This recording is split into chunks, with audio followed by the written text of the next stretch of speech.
बिस्मिल्लाहिर्रहमानिर्रहीम। अस्सलाम वालेकुम। आज हमारा टॉपिक है ऑक्सीडेशन ऑफ कार्बोनाइल कंपाउंड्स, यानी एल्डिहाइड और कीटोन की हमने ऑक्सीडेशन को स्टडी करना है। जाहिर है ऑक्सीडेशन के लिए हमें कोई ना कोई ऑक्सीडाइजिंग एजेंट चाहिए होगा। ऑक्सीडाइजिंग एजेंट्स को हम दो ग्रुप्स में कैटेगराइज करते हैं। माइल्ड ऑक्सीडाइजिंग एजेंट्स, ऐसे ऑक्सीडाइजिंग एजेंट्स जो वीक होते हैं, कमज़ोर होते हैं, और इनके मुकाबले में स्ट्रांग ऑक्सीडाइजिंग एजेंट, ऐसे ऑक्सीडाइजिंग एजेंट जो अपनी ऑक्सीडाइजिंग पावर बड़ी स्ट्रांग रखते हैं। माइल्ड ऑक्सीडाइजिंग एजेंट्स की चंद एग्जांपल्स हैं: Tollens reagent, Benedict solution, Fehling solution. इन तीनों की वजाहत इंशाअल्लाह नेक्स्ट टॉपिक के अंदर आएगी, जो कि इस चैप्टर का लास्ट टॉपिक होगा। स्ट्रांग ऑक्सीडाइजिंग एजेंट्स, इनसे आप ऑलरेडी फेमिलियर हो। Acidified potassium permanganate, acidified potassium dichromate and aqueous nitric acid.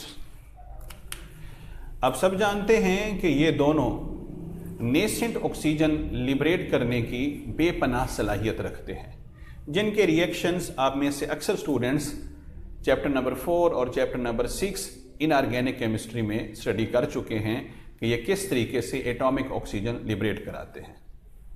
इसी तरीके से आप अपनी टेक्स्ट बुक के पेज 62 पे मुलाहजा कर सकते हैं कि एक्वस नाइट्रिक एसिड भी नेसेंट ऑक्सीजन लिबरेट कर सकती है।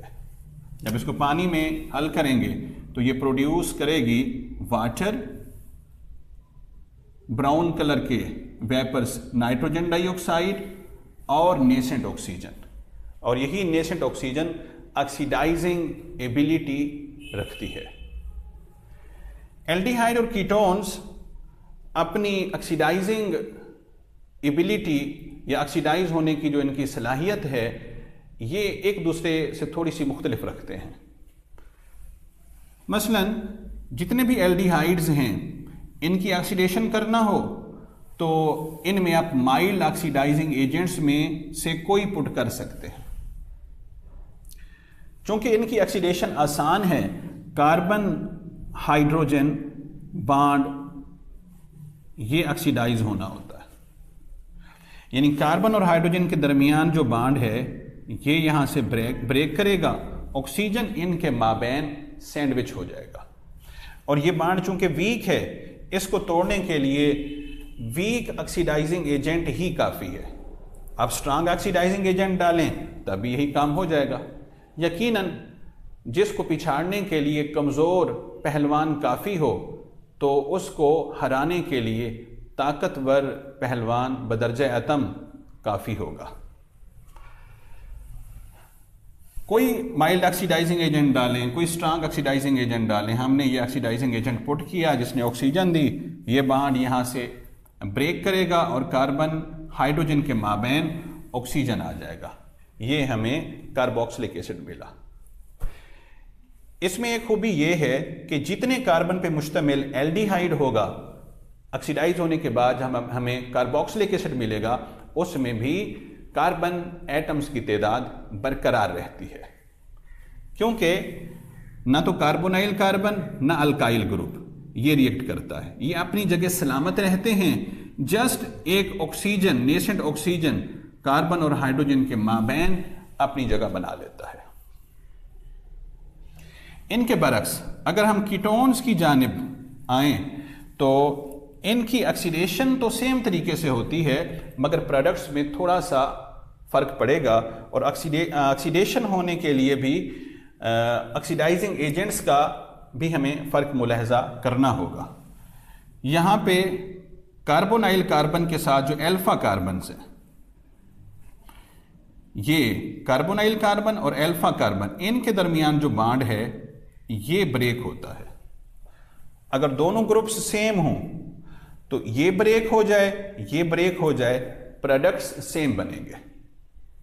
यानी ये ब्रेक अगर हो रहा है तो हमें मिल रहा है फॉर्मिक एसिड और एसिटिक एसिड। अगर ये ब्रेक न करता, ये ब्रेक हो जाता, फिर भी ये दोनों मिलके एसिटिक एसिड और ये फॉर्मिक एसिड बनाता। यानी प्रोडक्ट्स में कोई फर्क नहीं पड़ता। तो एक मोल में चूंकि ट्रिलियंस ऑफ ट्रिलियन मॉलिक्यूल्स होते हैं, तो बहुत सौ का ये राइट साइड वाला और बहुत सौ का लेफ्ट साइड वाला कार्बन कार्बन बॉन्ड ब्रेक करता है। और बॉन्ड हमेशा वही ब्रेक करेगा जो कार्बोनाइल कार्बन के साथ डायरेक्टली अटैच्ड होगा। यानी अल्फा और बीटा कार्बन के माबैन, या बीटा और गैमा के माबैन, या गैमा एंड डेल्टा के माबैन एंड सो ऑन, वो ब्रेक इसमें नहीं करेंगे। ये बॉन्ड चूंकि मजबूत होता है कार्बन हाइड्रोजन की बनिस्बत, लिहाजा इसको ब्रेक करने के लिए कोई भी माइल्ड ऑक्सीडाइजिंग एजेंट नाकाफी होता है।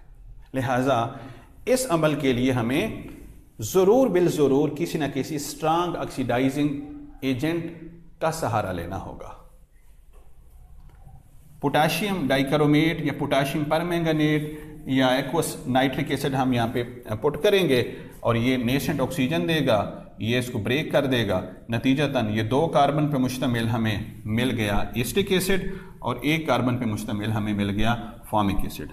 हम यहाँ से गिन सकते हैं 1, 2 एंड 3 कार्बन हैं। 1, 2 कार्बन इधर, 1 कार्बन इधर, 3 है। हाइड्रोजन 3 + 3 6 हैं, 3 + 1 4, 5 एंड 6। इस मिथाइल ग्रुप का एक हाइड्रोजन यहां ट्रांसफर हो जाएगा और यहां से एक ऑक्सीजन आ जाएगा। बाकी यहां पे बचा CH2 और 2 ऑक्सीजन मजीद आ जाएंगे, CH2 और ये 2 ऑक्सीजन। यहां पे एक तरफ कार्बोनाइल कार्बन और इसके साथ डायरेक्टली डबल बॉन्ड से अटैच्ड ऑक्सीजन, ये बरकरार रहता है।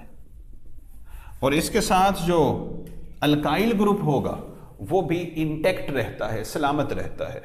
दूसरी साइड वाला जो अल्काइल ग्रुप है ये ऑक्सीडाइज होगा और इसका जो कार्बन बच गया था या बॉन्ड टूटेगा तो इसके कार्बन अब साथ ऑक्सीडाइज होगा और यहां से एक H भी साथ आ जाएगा।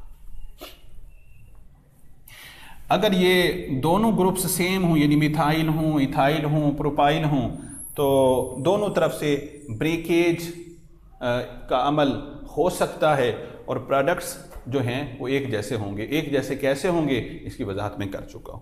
हाँ, अगर ये दोनों तरफ से ग्रुप डिफरेंट हैं, ये सिमेट्रिकल था यानी ये अनसिमेट्रिकल हों, सिमेट्रिकल और अनसिमेट्रिकल की डिटेल हम इसके पहले लेक्चर में नॉमेनक्लेचर को स्टडी करते हुए पढ़ चुके हैं।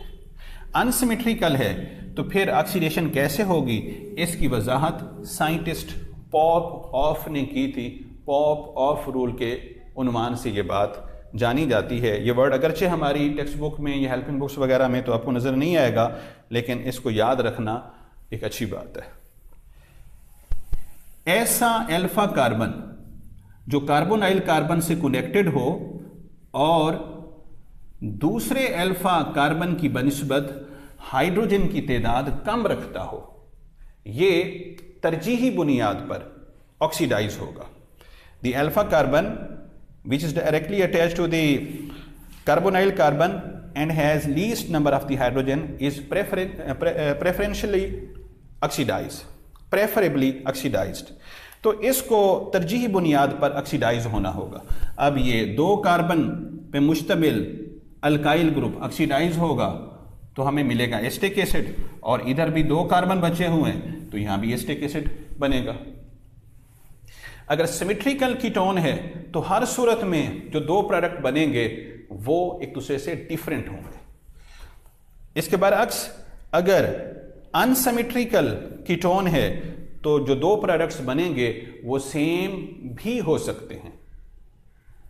सेम भी हो सकते हैं का क्या मतलब है भाई? डिफरेंट भी हो सकते हैं। मसलन ये CH3 C double bond with O और यहां पे CH2 CH2 CH3 होता, बना लेते हैं इसको। अब ये हिस्सा तो मिलके बनाता एसिटिक एसिड और ये 3 कार्बन पे मुश्तमिल है, अब ये बनाता प्रोपेनोइक एसिड। यानी इसके केस में भी डिफरेंट हो सकते हैं, मगर सेम भी हो सकते हैं। मगर इसके बरअक्स अगर सिमेट्रिकल कीटोन्स हैं तो हर सूरत में दो प्रोडक्ट्स डिफरेंट होंगे, कभी भी सेम नहीं होंगे। ओके जी, अल्लाह हाफिज।